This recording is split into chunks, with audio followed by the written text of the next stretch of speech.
Entrevistas. Bate-papo.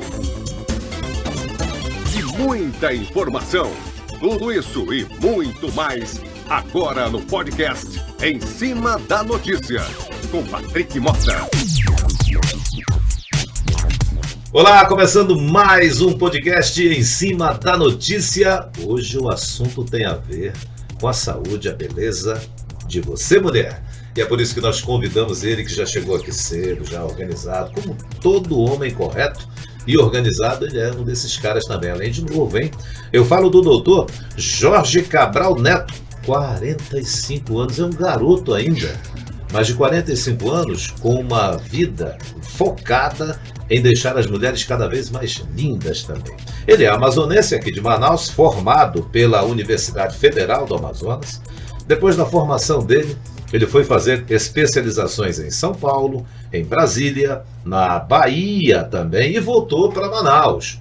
E quando ele voltou para Manaus, ele me mostrou ainda há pouco numa conversa, ele falou assim, olha, tem um termo chamado reconstrutor plástico geral. É a primeira vez que eu ouço isso, não é minha área, não xinga não. Então, reconstrutor plástico geral, imagina isso que é. Bom, vamos receber o nosso convidado com muita alegria aqui no podcast Em Cima da Notícia. Seja bem-vindo, doutor. Muito obrigado por ter aceito o convite. Muito obrigado. Prazer estar aqui com você, para ter esse bate-papo, assim como também com todos que estão nos acompanhando, nos assistindo. Cara, eu quero saber o que é esse reconstrutor plástico geral. Porque quando a gente fala em reconstruir alguma coisa, parece que é reconstruir algo que foi destruído. Isso no objeto, né? No corpo humano é assim também ou não? A cirurgia plástica, ela envolve muito mais do que beleza. Nós temos que restabelecer o corpo, a identidade e muitas vezes a autoestima do paciente. Então a gente pode reconstruir desde a face ao corpo, aos membros. Tudo é possível que a gente possa fazer uma reconstrução. É muito comum em pacientes queimados, pacientes com câncer, pacientes que tiveram traumas, que precisam dessa ajuda. Eu confesso que particularmente o que eu mais atuei foi na reconstrução mamária. Acabei fazendo teses, escrevendo muitos livros, inclusive sobre isso, sobre a reconstrução mamária. Então, se eu te chamar de estamos aqui com um reconstrutor plástico geral, não estou errando não, né? De forma nenhuma. É isso? Até hoje faço muita reconstrução. Reconstrutor plástico geral. Como é que tudo começou, cara? Tu és novo, tu tens algum médico na família também que você disse, vou imitar o papai e o titio, não sei quem. Como é que começou essa tua vontade de querer fazer com que as mulheres que estão acompanhando a gente agora, elas dizem, olha amiga, eu fui com o doutor Jorge Cabral Neto, o cara me botou no lugar direitinho que eu estou feliz da vida, vai lá. Eu queria saber o que chamou a tua atenção para você enveredar para esse caminho. Bem, tive sim, na família, sou filho de médico, então tive um pai médico para mim que me ajudou a conduzir para essa área, com certeza absoluta. E posso falar também que na cirurgia plástica tive um professor que acabou me conduzindo muito para a parte mamária, para a parte de reconstrução, que também me ajudou a estar aqui onde eu estou hoje. E quem é? O nome dele, Marcelo Cunha, professor. Ainda está com a gente? É na Bahia. Ainda Bahia. É o chefe da Federal da Bahia e um grande cirurgião lá. Ô, doutor Marcelo Cunha, um abraço para ti, cara. Parabéns por ter ensinado, eu acredito que não só o doutor que está aqui com a gente, mas outros tantos pelo Brasil, mas ó, que alegria ele fala de você, viu? Muito bom, tem em quem conserta veículos, tem a oficina Martelinho de Ouro, você tem aí as mãos de ouro. Além dele, você lembra de alguns outros colegas seus que te ajudaram nesse trabalho, ao longo da tua carreira? Sim, com certeza, né? Tive professores de face, professores de cirurgias pós-bariátricas, né? E a gente continua o tempo todo aprendendo, né? Eu, atualmente, no cargo da presidência da Sociedade Brasileira de Cirurgia Plástica Regional Amazonas, tenho viajado muito pelo Brasil todo. E todo local que nós podemos ter oportunidades de chegar, sempre tem um professor, alguém aberto a ensinar, aberto a dividir conhecimento pelo Brasil. Então, assim, são inúmeras pessoas que a gente tem que agradecer na vida quando a gente chega em algum determinado lugar. Doutor, como presidente desse conselho tão importante, você já está há quase 2 anos, daqui a pouco vai ter eleição, o que você considera de que, olha, eu me orgulho de ter feito tal trabalho lá e de que já está fazendo tal trabalho lá? E, por exemplo, o quê? Sim. Como presidente da sociedade, nós temos que trazer conhecimento, para os membros da sociedade. Então, particularmente, a cada 2, 3 meses, eu sempre trago cursos, trago professores de fora para dar aulas, ensinar um pouco os membros dos cirurgiões plásticos daqui do Amazonas. Mas também a gente tem que ajudar a sociedade. A gente tem que usar a nossa cadeira para o bem da sociedade. Então, já tive a oportunidade de realizar, junto com o Hospital Getúlio Vargas, 3 mutirões. Tivemos um mutirão de reconstrução mamária, tivemos um mutirão também de redesignação sexual, e também tivemos um mutirão de fissurados recentemente, mês passado. Fissurados tem a ver com lábio, a parte? Isso, lábio e palato. Que é cirurgias lábios palatais, algo assim? Isso, né? Perfeitamente. E essas aí, cirurgias lábios palatais, tem mais criança? Como é que é isso? Exatamente essa foi a questão. Porque nós temos um serviço aqui no Amazonas para atender crianças, que funciona no Hospital Fajardo, sendo que não pode entrar adultos. Então não existe nenhum serviço para adultos. Então teve-se a ideia de fazer um mutirão voltado para esses pacientes que não têm atendimento, que são os pacientes adultos fissurados.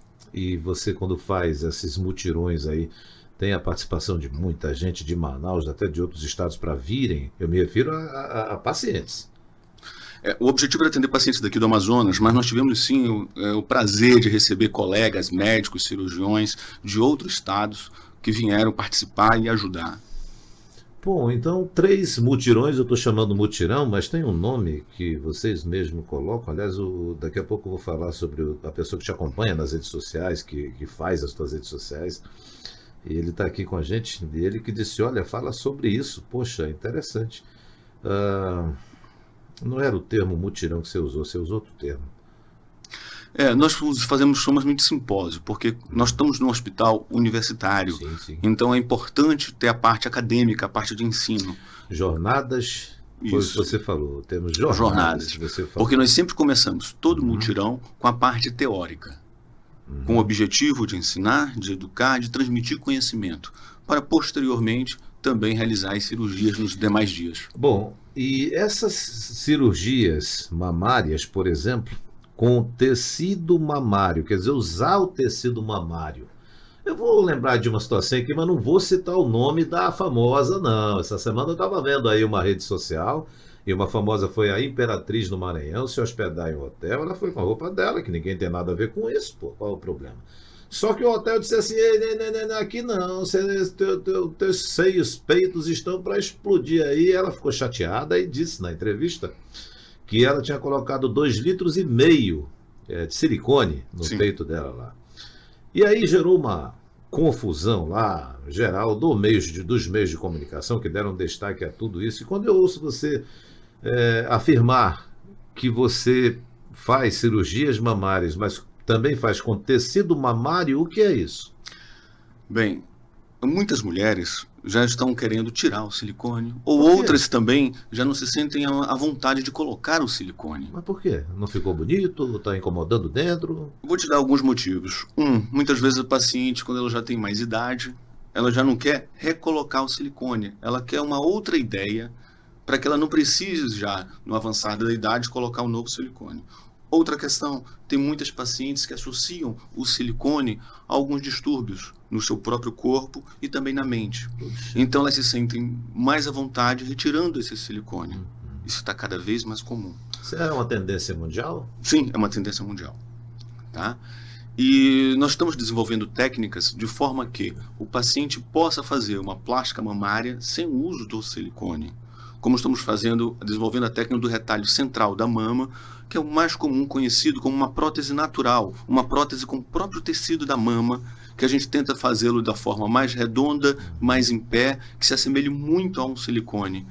Para essas pacientes que têm tecido suficiente, mas que não querem colocar o silicone, tenham uma outra opção. Mas aí tem que ter o tecido suficiente dela para fazer. Perfeito. Para fazer essa técnica, precisa ter o tecido suficiente dela. E você não importaria o tecido de uma outra pessoa para colocar ou não vai rejeitar? Como é que é isso? Infelizmente não tem como. Não tem como? Tem que ser da paciente? Tem que ser da paciente. De onde é que Aquelas pacientes, por exemplo, que não têm tecido suficiente, né? Em algumas a gente pode fazer enxerto de gordura.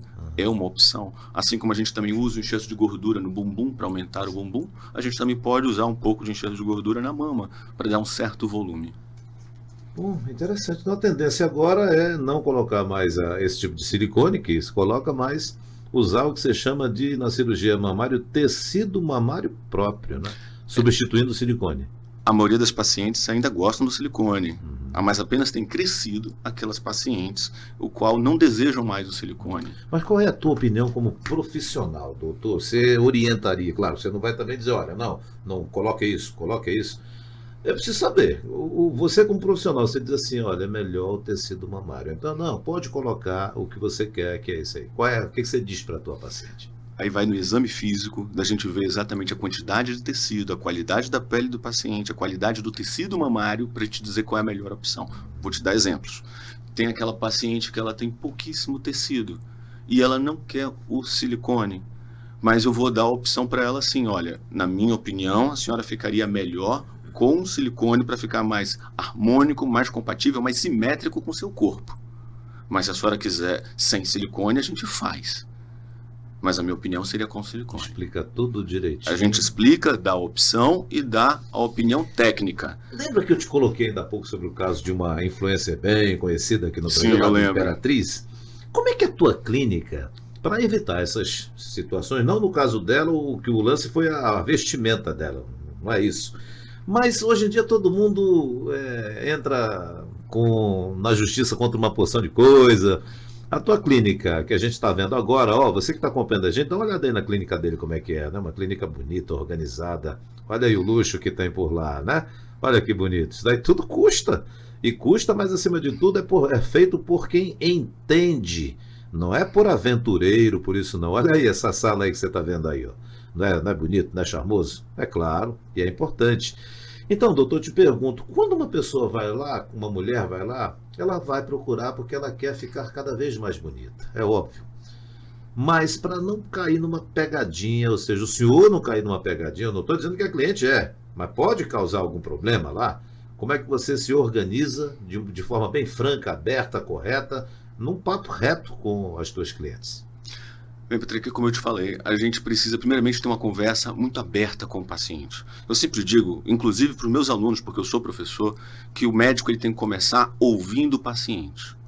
Então tem que saber ouvir todos os desejos do paciente, posteriormente explicar detalhadamente todos os riscos, todas as complicações, tudo que pode e que não pode ser feito. Não é fazer promessas, não é simplesmente o paciente dizer assim, olha, eu quero um silicone de 500 ml e eu vou dizer, tá bom, eu vou colocar de qualquer forma. Não, eu posso simplesmente dizer, seu corpo não comporta isso. Seu corpo não vai ficar bem dessa forma. Isso pode te prejudicar. Então é uma conversa aberta. É para a saúde dela. É para a saúde, com certeza. E já teve um moleque, eu quero e você não faz. Já teve isso? Já teve. Eu já perdi paciente por isso, porque eu particularmente prezo, eu que tenho um trabalho muito grande em mamas, por uma naturalidade. Eu gosto de mamas mais naturais possíveis. A gente pode sim, às vezes, colocar um pouquinho a mais quando o paciente deseja, mas não uma diferença tão grande, tão absurda. E como você falou, né, para se proteger, não só eu, mas também o próprio paciente, nós colocamos na nossa clínica, inclusive, um serviço de psicologia, onde todos os pacientes, antes da cirurgia, passam por um atendimento psicológico. Né? Sem se falar que os pacientes vão ter um acompanhamento completo, desde uma enfermeira particular, a uma fisioterapeuta em casa, uma fisioterapeuta na clínica, um concierge no hospital, de forma que ela tenha todo o serviço para ela se sentir bem e à vontade. Nós estamos conversando com o Dr. Jorge Cabral Neto, jovem, 45 anos, especialista nessa área também. Você já viu a clínica dele, né? Olha só, não tem só aquilo que a gente mostrou, não. Tem estacionamento também, tem tudo organizado. Agora, Dr. Jorge Cabral Neto, eu fico imaginando uma outra coisa que ocorreu agora, passou agora na minha cabeça, eu tenho que te perguntar. A equipe que trabalha com o senhor, óbvio que é uma equipe especialista também. Mas tem gente que diz assim, eu fui fazer um procedimento numa clínica tal, e na hora que disseram que era para fazer, na hora que a gente chegava lá, ainda estava chamando como é o nome daquele profissional da anestesia, ainda estava correndo atrás de anestesista, correndo atrás não sei de quê. Na tua clínica não tem isso não, né? Tudo organizado, mas cirurgia você faz lá também ou não? Não realizo cirurgias na minha clínica por questões de segurança. A gente sabe, muitos pacientes, inclusive, têm medo de cirurgia. E eu sempre explico o quê? Para a gente baixar risco em cirurgia, duas coisas são importantíssimas. Primeiro, você vai operar com um profissional realmente especialista. Essa é a primeira situação que vai fazer baixar risco. Segundo, você vai operar dentro de um ambiente hospitalar, um ambiente que tenha UTI, um ambiente de segurança. Então, todas as minhas cirurgias são realizadas dentro de hospital. Mas eu tenho minha equipe própria. De forma que eu tenho o meu anestesista, eu tenho o meu médico auxiliar, a minha enfermeira, eu tenho o concierge, de forma que o paciente não vai passar por essa situação que você acabou de citar. Muito importante isso. Sempre vai ter uma equipe somente para ele. Independente de ser dentro de um hospital grande, mas ele tem a equipe particular dele. Uhum. Bom, além disso, o senhor também é professor, né? Isso. Universitário, não é isso? A UFAM o senhor se formou. Eu tive o maior prazer de ser formado pela UFAM, depois voltar para ser professor da UFAM e hoje preceptor da residência do Getúlio Vargas. O que é um preceptor de residência no Hospital Universitário Getúlio Vargas? Todo médico que vai fazer uma residência, ele tem que realizar, durante a residência, algumas cirurgias, ele tem que ter um professor que ensine a operar na parte prática, né? E criamos um módulo de cirurgia plástica dentro da residência, de forma que o paciente, ou o residente, ele tem a oportunidade de realizar cirurgias plásticas durante a sua formação. Por isso, preceptor, o nome. Por isso, preceptor. É aquele que literalmente pega na mão do residente para ensinar a operar. Cara, olha, é tanto assunto que... Eu não sei se eu vou perguntar também, né? Você já tem ideia de quantas cirurgias você já fez nas mulheres? Olha, alguns anos atrás eu tentei fazer essa conta. E quando eu parei, estava entre 4 mil e 5 mil. 4.000 a 5.000 cirurgias. Poxa, você que está assistindo aqui a nossa entrevista na apurador.com, foi uma dessas pacientes felizes, óbvio. E por que eu digo isso com tanta certeza? Porque a gente trabalha com notícia, né? Nunca vi. Estou há 32 anos no jornalismo aqui e nunca vi nenhuma reclamação contra o senhor. Nunca vi. E parabéns por isso. Muito também. Obrigado. Só o fato de você começar o seu trabalho já dizendo, olha, vamos aqui conversar com a senhora, deixa eu lhe explicar o que pode acontecer. Falar francamente, não é, doutor? Ah, mas eu quero que o senhor faça. Não, isso não dá. Quer dizer, francamente... Uma conversa franca, só vai fazer bem para os dois. Cara, muito legal, olha, muito interessante. Parabéns a ti, de novo parabéns a você, porque não é fácil nesse mundo que a gente vê pessoas querendo muito, mas muita coisa, fazer muitas coisas, e a gente vê aí, quando são feitas por mãos erradas, a gente vê que aquilo que era uma alegria, a ser uma alegria, vira algo complicado, né? Bastante complicado. Como presidente da Sociedade Amazonense, o senhor entrega o posto daqui a mais alguns meses, isso. Não é? Não pode se reeleger? Não, no momento não, porque existe uma sequência. Nada impede de eu voltar na escala, né, para me tornar presidente daqui a algum tempo. Mas no momento não. Eu acho que foi um prazer imenso estar como presidente, poder ajudar os membros da minha sociedade, ajudar o povo amazonense, né? Na questão da cirurgia plástica, doutor, há também os queimados, né? Que é algo, puxa, a gente tem lamentavelmente alguns casos aqui. Tem um hospital chamado 28 de agosto, tem uma ala lá para queimados. Isso. Que é muito conhecida, não sei se tem outro hospital também assim, mas o senhor também atua nessa área. Sim, eu atuei por muitos anos, inclusive coordenei o centro de queimados, que é o segundo andar do 28 de agosto. Né? Que é uma ala única, muito importante, porque os queimados precisam de uma atenção especial. Às vezes a pessoa sofre uma queimadura e acha que ela pode se dirigir a qualquer hospital para se tratar. Não é bem assim. Um queimado, ele envolve uma equipe muito bem treinada de médico, de enfermagem, de fisioterapia, de intensivista, para poder tratar. Então tem que ser realmente num local especializado em queimaduras. E em Manaus, nós só temos lá. O 28 de agosto, né? Isso. E aí, criança também, idoso, adulto, só atendeu nessa parte de queimados? Atendi muitos pacientes, posso dizer centenas de pacientes, mas infelizmente criança não, porque o 28 de agosto não é um hospital que ele não recebe criança. Agora, doutor, eu olho o brilho no teu olhar, daqui onde eu estou, porque eu não estou muito distante, eu olho o brilho no teu olhar, como você responde com amor, cara. Essa tua profissão que você abraçou. Como você responde assim, com alegria. Olha que eu já entrevistei muita gente, hein? Se ele fez as contas dele há alguns anos para saber quantas cirurgias fez, imagina aí, de 1992 para cá, quantas? Mas a gente percebe que tem gente que dá respostas por dar e pessoas que dão respostas com os olhos brilhantes. Tu tens esse olhar brilhante. O que é que você, sobre você mesmo, que você olha lá para trás no início da tua carreira, cara, começando tudo, olhando para trás e dizer, meu Deus, olha o que eu passei e hoje eu estou aqui. O que é que você vem à mente agora para falar para quem está te vendo nesse momento? Persista, não desista. O caminho não é fácil, mas sempre vale a pena. Né? É o que eu digo, inclusive, para os meus alunos, né? Que é necessário você passar, às vezes, por algumas dificuldades, muitas vezes sair da sua cidade, como foi meu caso, né? Você fazer diversos concursos, passar por diversos lugares, né? Mas no final vale a pena.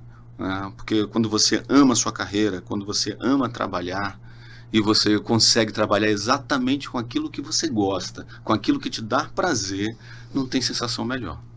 E quem é o doutor Jorge Cabral Neto? Porra, Jorge Cabral Neto, assim, como é que você se vê, cara? Você se vê um cara realizado, já um cara, poxa, eu tenho orgulho de mim. Quem é você?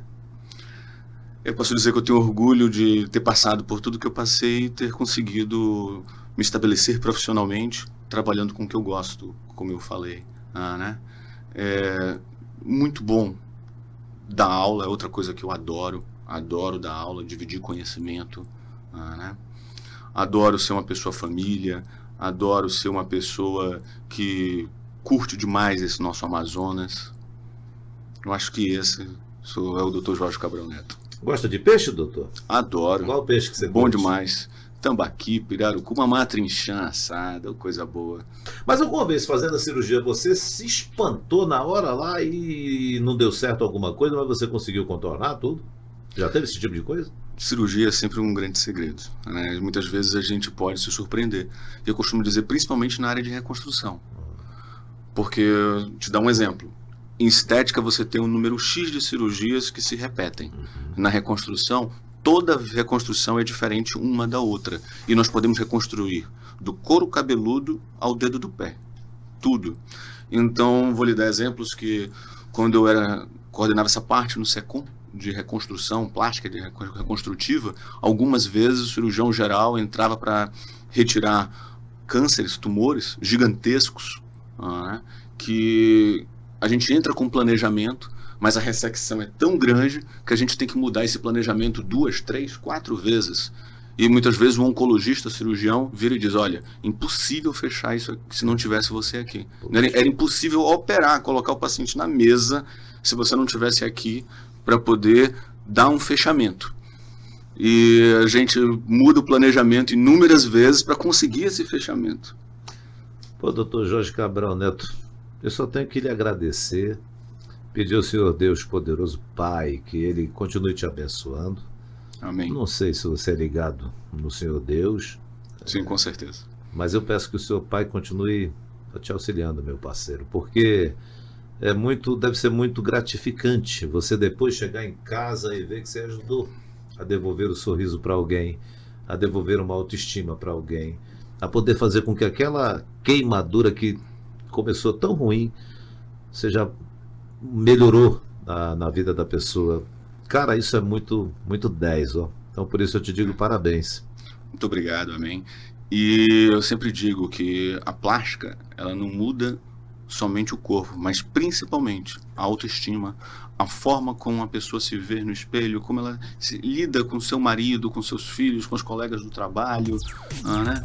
É muito bacana quando você vê uma paciente que antes de uma cirurgia ela entra no teu consultório cabisbaixa, tímida, sem conseguir se expressar, e depois da cirurgia ela é outra pessoa.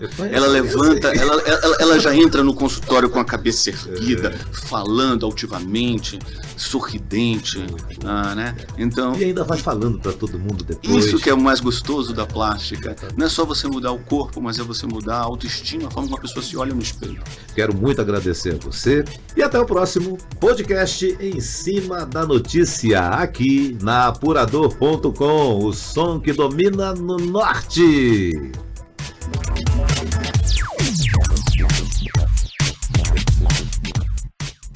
entrevistas, bate-papo e muita informação. Tudo isso e muito mais no podcast Em Cima da Notícia, com Patrick Mota.